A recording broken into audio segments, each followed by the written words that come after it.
Welcome to the Elements of Effective Lessons series presented by Jessica Zepik, one of the Keep Indiana Learning Innovation Coaches. The objectives for this series include being able to identify key elements of effective lessons, understand how those elements work together, and know how to apply elements to existing and upcoming lessons. Effective lessons have a few things in common. First, they start with clear learning objectives. They include engaging learning activities in order to have students meet those objectives, and effective assessment strategies so that teachers can determine whether or not students are in fact meeting those learning objectives. They include differentiation considerations and have a logical structure and flow to them. During this series, we're going to be taking a look at these elements in pieces so that you can put all of those together in order to ensure that your lessons are as effective as they can be. To guide you with this, I do have an optional lesson notes section that you can access and either create a digital copy for yourself, or print it out. But you can use this to take notes on how you might revise or create an upcoming lesson to ensure that it includes the key elements of an effective lesson that we'll be discussing through this series. So on the slideshow, you'll be able to click there for a digital copy, and you can see what it looks like here. So for each section, it just has some ideas to keep in mind, as somewhat of a summary of the information that you learn, and a place to jot down notes, as well as questions that you can ask yourself or a planning partner if you're working through this with a colleague. So let's take a look at the first element, clear learning objectives, because this is really where we start with any lesson. The learning objectives should be specific, measurable, and achievable.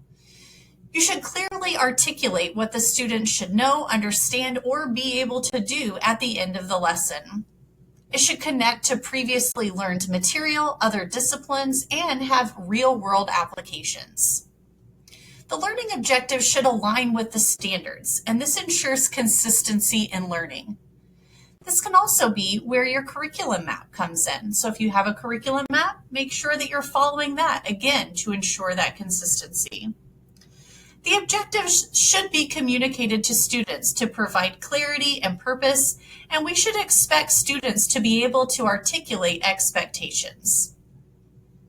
Throughout this series, I've linked some resources, and for the clear learning objectives, I've linked the Indiana Academic Standards, and I've noted to take a look at the framework. So let's take a look at what that looks like.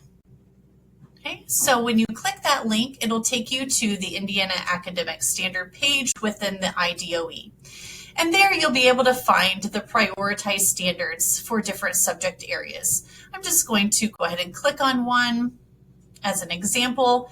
And I do want to show you that if you scroll down past where you can find the standards, you will be able to access the frameworks. And I really want to ensure that everyone knows where to find those and what they are. So I'm going to click on the English Language Arts frameworks.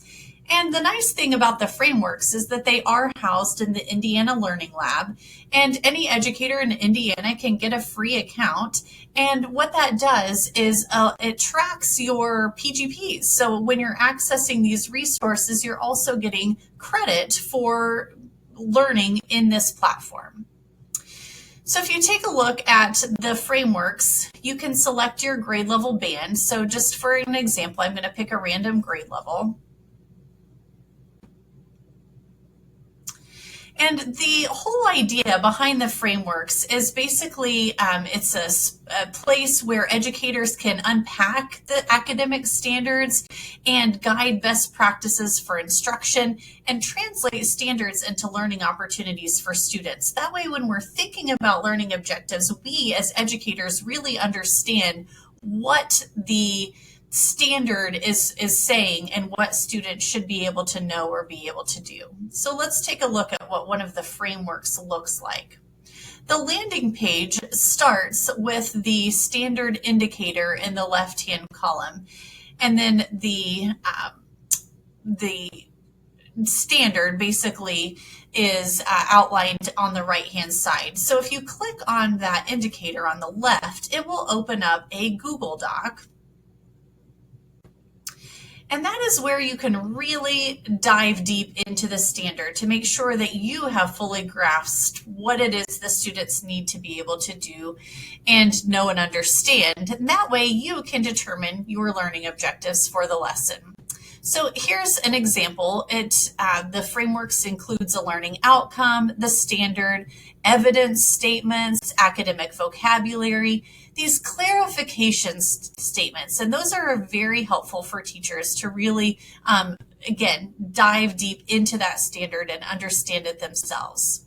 We talked about how objectives should flow with what the students have previously learned, and it's really nice because these frameworks include that looking back and looking ahead that goes along with the standards.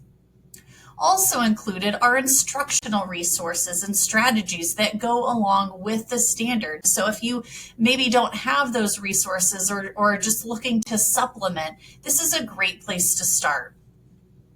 There are also universal supports for all learners and assessment considerations.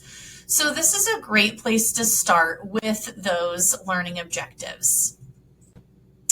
In your note taker, when you're thinking about clear learning objectives, we want to make sure that our objectives and expectations are aligned to the depth and rigor of the standards, which is why I've linked those frameworks there for you to really consider that.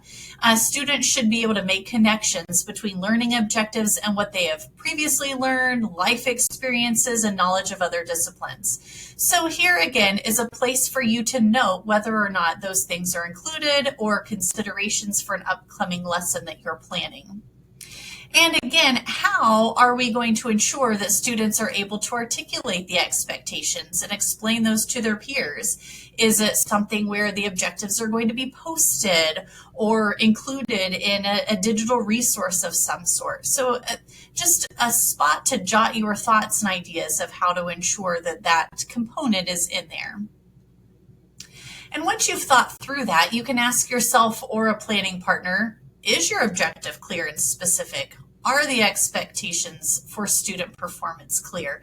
And if not, you might want to go back and revise and rethink your lesson.